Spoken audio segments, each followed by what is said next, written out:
Сәлеметсіздер ме? Мен Мұралбек Алатілебалды солфеджио сыныбынан 2-ші сынып оқушысымын.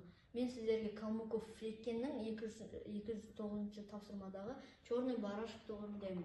Бұл жерде польская народная песня довольно скоро ойналады. Бұл жерде 8-дік және 4-дік нота ұзақтықтары кездеседі. Тональность до мажор. Және ол былай ойналады.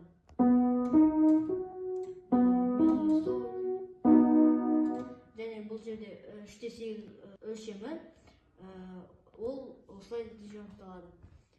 1, 2, 3. Кеттік.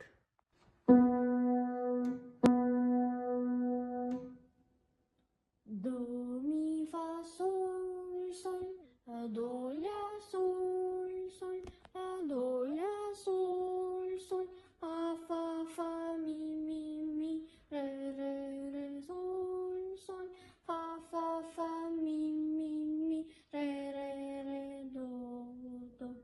Рахмет.